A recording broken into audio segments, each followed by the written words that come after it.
கிறிஸ்துவுக்குள் அன்பானவர்களே, காலைதோறும் கர்த்தரின் வார்த்தை என்ற நிகழ்ச்சியின் மூலம் உங்களுக்கு வாழ்த்துதலையும் அன்பின் வணக்கத்தையும் நான் தெரிவித்துக் கொள்ளுகிறேன்.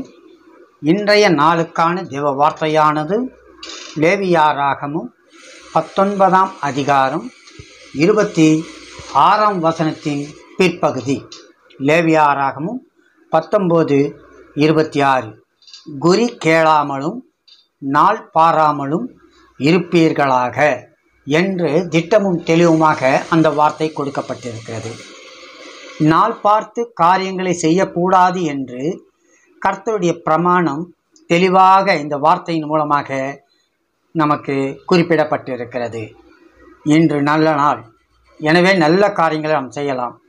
இன்று கெட்ட நாள், எனவே இன்று எந்த நல்ல காரியத்தையும் செய்யக்கூடாது என்றும் பலர் நாள் பார்த்து தங்களுடைய காரியங்களை செய்து கொண்டிருக்கின்றனர்.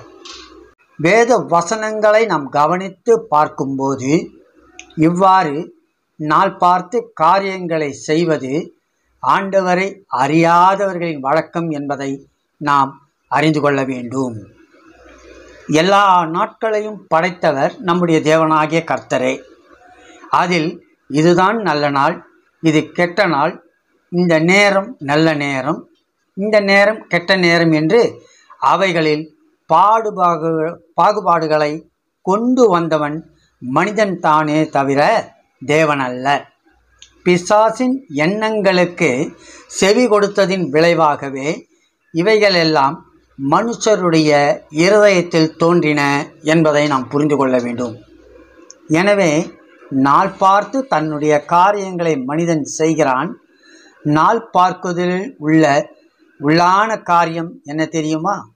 நாள் பார்க்கிறவர்கள் அந்த நாளை பார்த்து பயப்படுகிறார்கள் என்பதுதான் அதிலே மறைந்திருக்கிற உண்மை.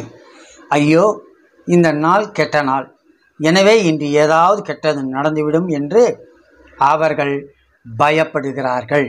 அந்த நாளை குறித்து அவர்கள் பயப்படுகிறார்கள். இதைத்தான் சங்கீதம் 118ஆம் சங்கீதத்தில் நாம் பார்க்கும்போது தெளிவாக குறிப்பிடப்படுகிறது. 24ஆம் வசனத்தில், இது கர்த்தர் உண்டு பண்ணின நாள், இதிலே களி கூர்ந்து மகிழ கடவும் என்று தெளிவாக சங்கீதக்காரன் குறிப்பிடுகிறார். ஒவ்வொரு நாளையும் தேவன் நமக்கு கொடுத்திருக்கிறார், அவர் உண்டு பண்ணியிருக்கிறார். அதிலே நாம் மகிழ்ந்திருக்க வேண்டுமே ஒழிய நமக்கு நாமே இவ்விதமான பயப்படுகிற காரியங்கள் கூடாது.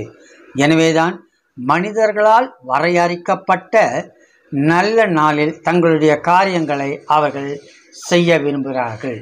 ஆனால் எல்லா நாளும் தேவனால் உண்டாக்கப்பட்டது, எல்லா நாளும் நல்ல நாட்களே என்று நாம் அறிந்து கொள்ள அழைக்கப்பட்டிருக்கிறோம். வானங்களையும் பூமியையும் படைத்த சர்வ வல்லமையுள்ள தேவன் நமக்கு தகப்பனாய் இருக்கும்போது மனிதர்களால் வரையறுக்கப்பட்டவைகளை பார்த்து நாம் ஏன் பயப்பட வேண்டும்? இவ்வாறு நாம் பயப்படுவோம் என்று சொன்னால் நமக்கு தேவன் எதற்கு தேவையில்லையே. நம்முடைய தேவன் எப்பொழுதும் நம்மை ஆசீர்வதிக்கிறவர். இன்று கெட்ட நாள், எனவே இன்று உன்னை என்னால் பாதுகாக்க முடியாது, ஆசீர்வதிக்க முடியாது என்று தேவன் கூறுகிறவர் அல்ல. தேவ பிள்ளையே, இதை நாம் அறிந்து கொள்வோம். குறி கேளாமலும் நாள் பாராமலும் இருப்பீர்களாக என்று வாசித்த வண்ணமாக இதை அறிந்து செயல்பட நாம் அழைக்கப்பட்டிருக்கிறோம். இவைகளை அறிந்து நாள் பாராமல் இருப்போம். தேவன் எப்பொழுதும் நம்மோடு இருக்கிறார் இல்லைங்களா? நாள் பார்க்கிறவர்கள் உன்னிடத்தில் இல்லாமற் போவார்கள் என்று மீகா தீர்க்கதரிசி 5ஆம் அதிகாரம் 12ஆம் வசனத்திலே தெளிவாக குறிப்பிடுகின்றார். எனவே நாள் பார்க்கிறவர்கள் இல்லாமல் போகுவது மாத்திரமல்ல, நாமும் இவ்விதமாக நாள் பார்க்குதலும் குறி கேளாமலும் இருப்போம் என்று சொன்னால் தேவன் நம்மை ஆசீர்வதிப்பார். நாமும் அவருக்கேற்ற பிள்ளைகளாக மற்றவர்கள் மத்தியிலே வெட்கப்பட்டு போகாதபடிக்கு பிரகாசம் உள்ளவர்களாய் காணப்படுவோம். தேவனுக்கு அர்ப்பணிப்போடு செயல்படுவோம். தேவன் நம்மை ஆசீர்வதிப்பாராக. ஆமேன், ஆமேன்.